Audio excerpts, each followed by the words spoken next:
Oke, halo semuanya. Hari ini kita akan membahas ASIS 6 untuk pengantar manajemen sains. Gue Fahima. Hari ini gue akan membahas mengenai analytical hierarchy process atau disingkat AHP. Jadi AHP ini tuh masih satu chapter ya, sama goal programming, yaitu chapter 9. Karena sebenarnya AHP ini merupakan salah satu metode yang bisa digunakan untuk mengambil keputusan kalau misalnya kita dihadapkan dengan multiple kriteria gitu. Jadi multiple kriteria decision making gitu. Kita juga bisa menggunakan AHP selain goal programming yang udah dibahas di ASI sebelumnya. Nah, ini sedikit tentang AHP. Jadi AHP itu dikemukakan oleh Thomas Saati yang mengatakan bahwa AHP sendiri merupakan metode dalam ranking alternatif pilihan yang nantinya kita akan memilih dari beberapa alternatif tersebut mana alternatif yang terbaik untuk kita. Dan kita tuh memiliki dalam pemilihan alternatif itu kita memiliki multiple objectives atau kriteria gitu disebutnya. Kalau di sini kita yang sebutnya kriteria gitu, yang mana kriteria ini menjadi dasar pembuatan keputusan kita untuk memilih satu alternatif terbaik. Nah, karena kita endingnya akan memilih satu alternatif terbaik, maka AHP ini sebenarnya menjawab pertanyaan which one gitu. Karena kan kita mau pilih satu aja yang terbaik gitu kan. Nah, contohnya di sini ada kalau misalnya kalian mau beli HP. Kalau misalnya kalian mau beli HP, terus kalian dihadapi oleh beberapa brand HP, misalnya kayak Apple, Samsung, terus Xiaomi gitu. Terus kalian memiliki kriteria kalau misalnya mau beli HP tuh yang penting yang pertama adalah murah. Berarti kriteria pertama kalian adalah harganya. Terus yang kedua yang penting kameranya gitu. Terus yang ketiga yang penting ketahanan baterainya gitu. Nah, nanti dari kriteria-kriteria ini kalian hitung deh kayak Apple tuh untuk harganya gimana, untuk kameranya gimana, untuk ketahanan baterainya gimana, Samsung juga gitu, terus Xiaomi juga gitu. Dan akhirnya kalau misalnya kalian udah membandingkan kriteria kepada alternatif-alternatif kalian, itu nanti kalian bisa pilih nih satu mana sih HP yang ternyata cocok untuk kalian gitu, mana yang terbaik untuk kalian yang bisa memenuhi kriteria-kriteria kalian gitu. Nah, karena AHP ini sebenarnya sifatnya stepping gitu ya, maksudnya step by step gitu. Jadinya di sini gue mau kasih sekalian contoh soal dari buku aja biar ngejelasin stepnya lebih gampang. Jadi di sini soalnya adalah ada perusahaan yang namanya South Corp Development. Mereka ini memiliki sebuah project yang mana mereka akan memilih sites terbaik gitu untuk project mereka dan mereka memiliki 3 potential sites. 3 potential sites ini adalah alternatif mereka yang nantinya akan mereka pilih ya. Nah, sites-nya itu adalah Atlanta, Birmingham, juga ada Charlotte. Nah, Atlanta ini dinotasikan A, Birmingham B, Charlotte C gitu ya, biar lebih gampang nanti ke belakangnya. Nah, terus dalam memilih alternatif, ternyata perusahaan juga sudah menetapkan kriteria-kriteria nih gitu. Yang pertama ada customer market base, ada income level, ada infrastructure, dan juga ada transportation. Nah, terus selanjutnya ini sebenarnya belum step dari HP ya, belum step dari menghitungnya. Jadi kita di sini bisa bikin dulu nih hierarki structure-nya. Nah, hierarki structure-nya itu yang pertama pastinya select the best site ya, atau select the best alternatif karena alternatif kita adalah memilih site dan maka di sini kita bisa ganti aja jadi site. Nah, dalam memilih site ini kita kan punya 4 kriteria gitu. Nah, pemilihannya akan didasarkan oleh 4 kriteria ini, yaitu customer market base, income level, infrastructure, dan juga transportation. Terus nanti masing-masing kriteria ini akan kita nilai ke alternatif kita. Jadi kayak customer market base di Atlanta tuh seperti apa sih, terus customer market base di Birmingham tuh seperti apa sih, terus customer market base di Charlotte itu seperti apa, kayak gitu, dan seterusnya ya untuk kriteria yang lain gitu.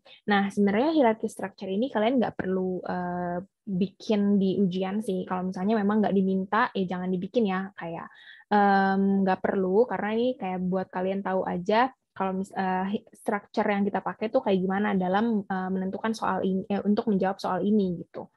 Terus kita langsung masuk ke step pertama AHP. Yang pertama itu stepnya adalah step 1 itu adalah membuat pairwise comparisons atau nantinya kita akan membandingkan masing-masing alternatif kita bandingkan satu sama lain berdasarkan dengan kriteria-kriterianya gitu.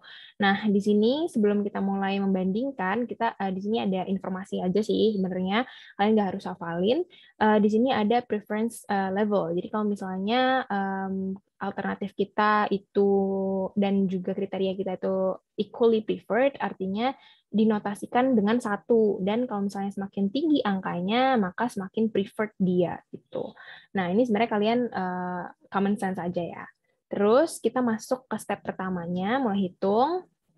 Kita akan membandingkan nih kan, membandingkan alternatif berdasarkan kriterianya. Berarti kita tulis dulu nih alternatif kita itu ada A, B, dan C, terus ke sampingnya juga sama A, B, dan C, karena kan kita membandingkan alternatif antar alternatif gitu berdasarkan kriterianya. Nah, yang pertama kita kriterianya menghitung customer marketnya dulu ya, berdasarkan customer marketnya dulu.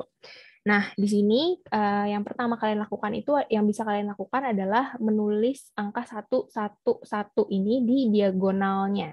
Nah, karena setiap diagonal itu artinya kita tuh membandingkan si A dengan dirinya sendiri, si B dengan dirinya sendiri, dan si C dengan dirinya sendiri. Misalnya gini, kayak di sini A itu kita bandingkan dengan A di dalam kriteria customer marketnya. Ya sudah pasti 1 dong, karena kan kita membandingkan A dengan A gitu.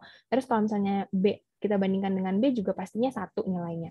Terus kalau C dengan dirinya sendiri yaitu juga C, pasti nilainya juga 1. Nah, jadi diagonal ini nilainya itu pasti 1. Jadi kalian bisa langsung aja tulis diagonalnya 1. Terus selanjutnya baru kalian masukin angka-angka yang lain gitu. Misalnya kayak di sini 3 ya. Angka 3 di sini artinya adalah sites A itu lebih baik 3 kali dibanding sites B untuk kriteria customer market gitu. Jadi A 3 kali lebih baik dari B gitu untuk customer market ya. Nah, kalau misalnya kita udah tahu A 3 kali lebih baik daripada B, artinya kita juga bisa tahu nih B dibandingkan A tuh berapa kali gitu.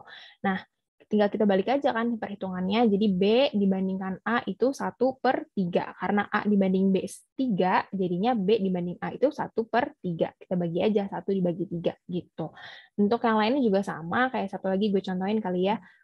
Si C ini misalnya, si size C ini dibandingkan dengan B itu 5 kali lebih baik untuk kriteria customer marketnya. Nah, kalau misalnya C 5 kali lebih baik daripada B, berarti B, ya di sini berarti kita B adalah 1/5 lebih baik daripada C gitu. Jadi kita tinggal bagi aja ya 1 dibagi 5 gitu. Nah, dan seterusnya sampai angka ini full ya, ada 9 angka gitu. Nah, angka-angka ini tuh jangan bingung dari mana, kalau misalnya di ujian pasti bakal given, kayak nanti kalian dikasih informasi tentang bobot-bobotnya, kalian tinggal masukin aja jadi ke tabel ini. Terus kalau misalnya in real life, mungkin ini tuh bakalan dari research-nya si company. Jadi company itu melakukan research dulu, customer market size A tuh berapa kali lebih baik sih daripada B, dan seterusnya gitu. Tapi kalau misalnya again di soal itu bakal given ya information-nya gitu. Nah, selanjutnya kita tuh bakalan menghitung hal yang sama persis kayak gini, cuman menggunakan kriteria yang lain. Jadi kita di sini membandingkan alternatifnya dengan alternatifnya dengan kriteria income level, terus infrastructure, dan juga transportation. Jadinya kita punya 4 tabel seperti ini ya nantinya gitu, karena kriteria kita ada 4 gitu.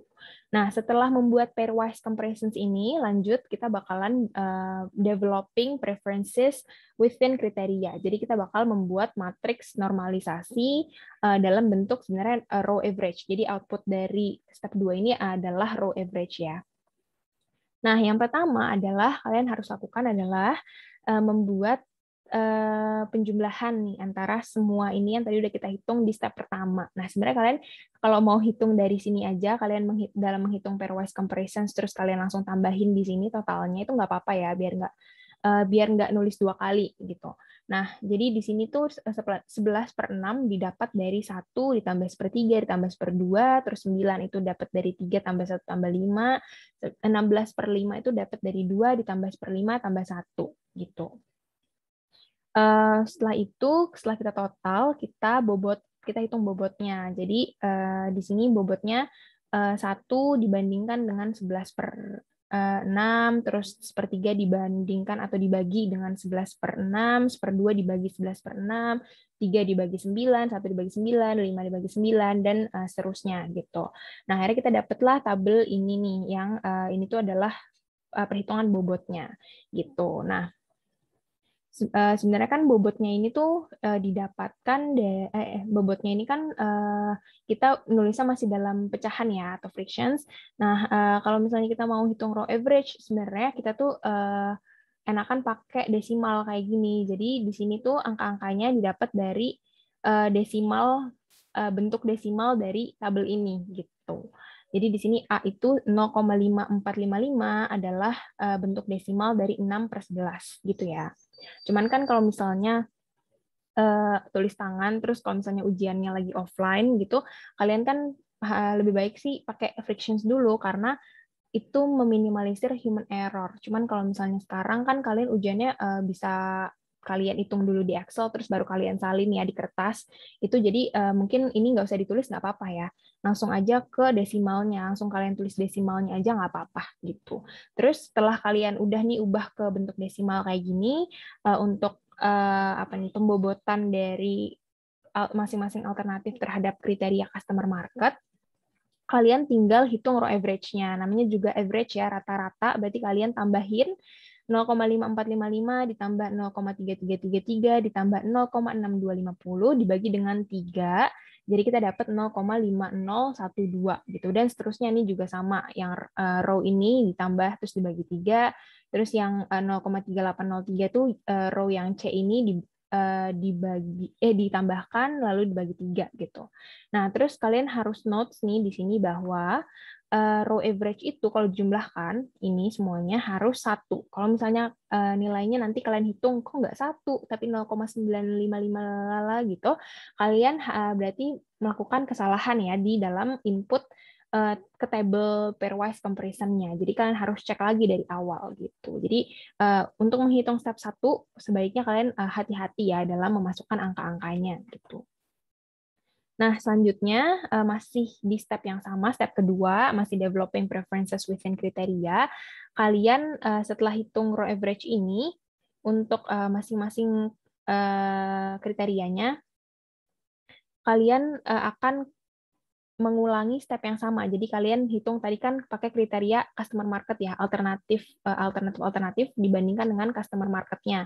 Nah, kalian sekarang hitung alternatif-alternatif, bagaimana sih alternatif-alternatif ini dibandingkan satu sama lain berdasarkan kriteria income level-nya, infrastructure-nya, dan transportation-nya. Setelah kalian dapat dan kalian menghitung row average-nya dengan step yang sama persis sama slide sebelumnya, kalian udah dapet nih, selanjutnya kalian itu tinggal gabungin aja, berarti tinggal gabungin row average-nya. Di sini 0,5012 itu adalah kriteria marketnya, terus 0,2819 itu kriteria income level-nya untuk size A, dan seterusnya gitu. Jadi kalian tinggal masukin aja nih angka-angka yang ini nih, yang gue kotakin sekarang, ke dalam tabel ini ya, tabel kriterian. Nah, ini tuh outputnya adalah ini ya, row average tadi kayak gue bilang di awal. Nah, selanjutnya kita masuk, oh ya, sebelumnya ini tuh tabel yang kelima ini adalah nama tabelnya kriteria preference matrix, dan ini output dari step 2. Oke. Lanjut ke step 3, yaitu kita ranking kriterianya. Nah, ranking kriteria itu kita akan mengulang step 1. Jadi kita akan membuat pairwise comparison juga, tapi untuk kriteria terhadap kriteria gitu. Kalau tadi kan yang pertama alternatif terhadap alternatif, tapi per kriteria kan kita bikinnya. Tapi di sini kita akan membandingkan kriteria dibandingkan dengan kriterianya. Jadi bobot per kriterianya gitu. Nah, seperti biasa kalian tulis dulu satu ini diagonal, terus kalian masukin angkanya ya, angka-angkanya yang bakalan sama juga, bakal given juga information-nya di soal. Nah, misalnya kayak gini ya, market itu di sini dibandingkan infrastructure angkanya 3. Artinya interpretasinya adalah market lebih penting daripada infrastructure 3 kali. 3 kali lebih penting dibandingkan infrastructure gitu. Jadi perusahaan itu pokoknya mementingkan market dulu nih dibanding infrastructure sebanyak 3 kali gitu. Nah, kalau misalnya kita udah tahu market itu lebih di preferred dibandingkan infrastructure, kita bisa tahu dong infrastructure dibandingkan market itu adalah 1/3-nya gitu kan, tinggal 1 dibagi 3-nya aja gitu. Nah, terus contoh lagi income dibandingkan dengan infrastructure. Itu angkanya 9. Interpretasinya berarti income lebih diutamakan atau lebih penting dibanding infrastructure sebanyak 9 kali gitu. Jadi perusahaan itu mementingkan income 9 kali lebih penting dibandingkan infrastructure. Berarti infrastructure dibandingkan income adalah kebalikannya 1/9 kali lebih penting daripada income gitu. Setelah kita bikin pairwise comparison ini, yang tabelnya pasti bakal cuma satu ya, karena kan kita udah kriteria dibanding kriteria gitu. Nah, kita tambahin seperti biasa, kita tambahin totalnya 1 tambah 5 tambah 1/3 tambah 1/4, dapat 6,58 dan seterusnya. Kita bikin row average-nya gitu. Setelah kita setelah kita bagi gitu. Jadi pokoknya stepnya sama persis kayak di step 1. Setelah kita total, kita bagi 1 dibagi 6,58 dapat 0,1519, terus 1/5 dibagi 1,45 dapat 0,1375, terus contohnya lagi 9 nih, 9 dibagi 13,5 dapat 0,6667 gitu. Setelah kita bagi seperti cara yang sama seperti sebelumnya, step sebelumnya, kita bisa hitung row average-nya dengan sama ya, kayak 0,1519 ditambah 0,1375 ditambah 0,2222 ditambah 0,2857 dibagi 4 karena kita ada 4 kriteria, terus dapat row average-nya. Setelah dapat row average-nya, kita harus jumlahkan, dan jumlahnya again harus 1 ya. Kalau misalnya ini nggak 1, berarti tabel pairwise kalian ini salah dan kalian harus cek ulang. Oke. Lanjut ke step keempat. Step keempat itu kalian akan menghitung skor akhir. Jadi decision kalian itu ada di step keempat ini. Nah, untuk menghitung decision kalian harus hitung dulu nih skor akhirnya. Nah, caranya itu mengalihkan kriteria preference matrix atau ini isinya row average-nya dari yang step 2, dari yang ini. Dari yang ini. Ya, yang ini. Dikalikan dengan preference factor for kriteria dari step 3, dari yang kita udah hitung sebelumnya, yang ini, yang gue lingkarkan.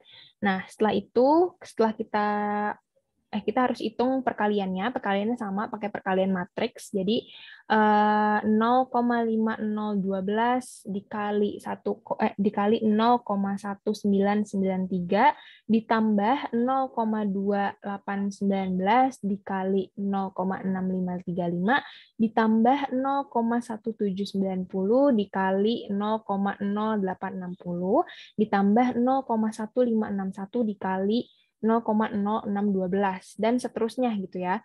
Nah, akhirnya kalian bakalan dapet skor ini gitu. Kalau tadi kan yang baris atas ini dikalikan dengan kolom yang ini, itu akan dapat yang A itu kan Atlanta, berarti Atlanta itu hasilnya nanti 0,3091. Terus kalau kalian hitung row yang ini, yang B Birmingham, dikalikan dengan kolom yang ini, kalian bakal dapat 0,1595, dan yang terakhir 0,3803 dan teman-temannya ini dikalikan dengan kolom yang ini bakal dapat 0,5314 gitu. Nah, dari sini kalian lihat deh skor mana sih yang paling tinggi, yaitu kan kalau misalnya di sini Charlotte kan, berarti perusahaan itu akan memilih Charlotte untuk membangun sites-nya gitu. Jadi mereka membangun sites-nya sebaiknya di Charlotte karena Charlotte ini bisa memenuhi kriteria-kriteria mereka. Dan perlu di-notes juga kalau misalnya scoring ini nilainya juga harus 1 ya. Kalau nggak 1, again kalian berarti ada salah di step-step sebelumnya dan kalian harus hitung ulang gitu. Nah, terus selanjutnya setelah kita dapat nih, oh ya udah perusahaan berarti tinggal bikin sites-nya di Charlotte aja. Apakah kita udah selesai? Jawabannya belum ya, karena kita kan menghitung ini kan kita satu-satu ya, kita masukin dari step 1 pairwise comparison-nya, kita masukin angka-angkanya, terus kita cari row average-nya dan lain-lain. Itu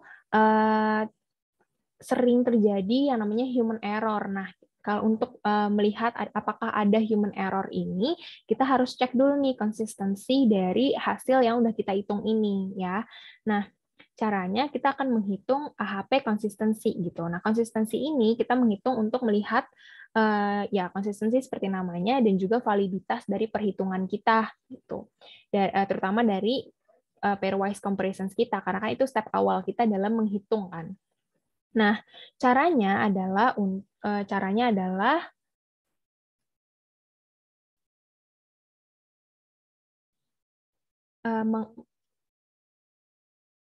mengalihkan pairwise comparison kriteria kita. Jadi pairwise comparison yang bagian kriteria ya, itu yang ini, yang angka-angkanya udah kita dapat dari step sebelumnya, dikalikan dengan preference factor for kriteria atau bobot dari kriteria kita.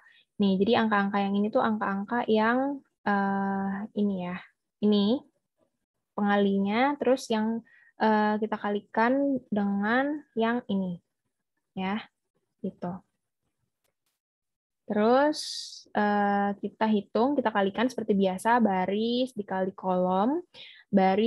kolom gitu sampai 4 kali. Akhirnya kita dapat angka-angka ini. Jadi 1 dikali 0,1993 ditambah 1/5 dikali 0,6535 ditambah 3 kali 0,0860 ditambah 4 dikali 0,0612 sama dengan 0,8328 dan seterusnya. Nah, setelah kita dapat angka-angka ini, step selanjutnya adalah kita bagi dengan ini nih, dengan bobot kriterianya gitu.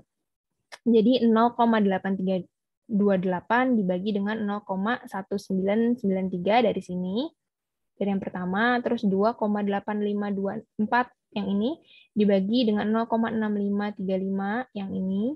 Kita dapat hasilnya seperti ini dan kita jumlahkan hasilnya 16,6257. Dan kalau yang ini nggak apa-apa ya kalau misalnya hasilnya lebih dari 1 gitu, nggak apa-apa. Terus selanjutnya yang kita harus lakukan adalah hitung average-nya. Jadi dari 16,6257 kita bagi dengan 4.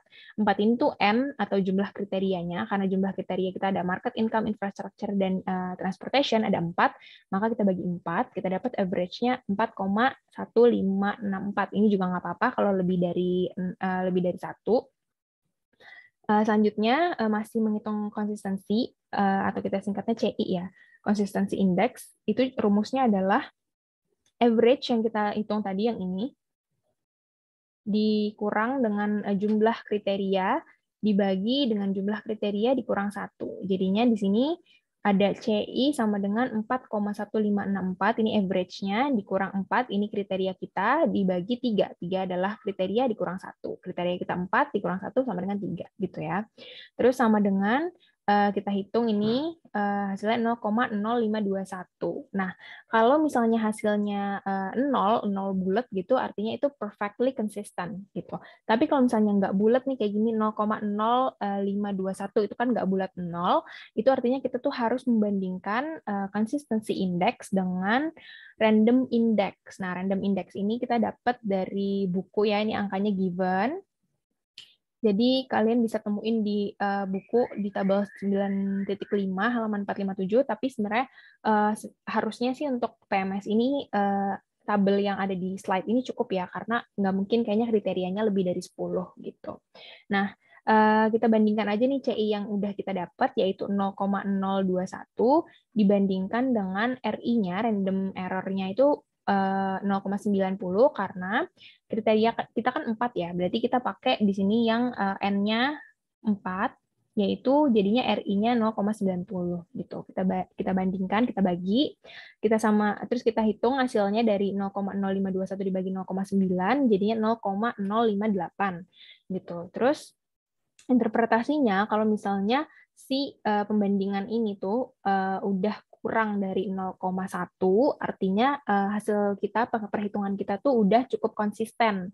Tapi kalau misalnya hasilnya lebih dari 0,1, misalnya 0,155 gitu, itu berarti perhitungan kita tuh ada yang salah, masih inkonsisten, dan inkonsistennya tuh parah jadinya, atau serius ya, jadinya kita harus ya hitung ulang gitu. Nah, tapi karena ini di perhitungan kita ini udah 0,058, berarti udah di bawah 0,1 kan, artinya perhitungan kita itu sudah konsisten dan meaningful gitu. Setelah itu udah kita akan bahas soal latihan untuk AHP di video selanjutnya. Terus kalau misalnya kalian ada yang masih punya pertanyaan mengenai step-step atau materi dari AHP, kalian bisa tanyain ke asisten dosen kalian masing-masing. Thank you. Kita akan mulai latihan ya di video selanjutnya.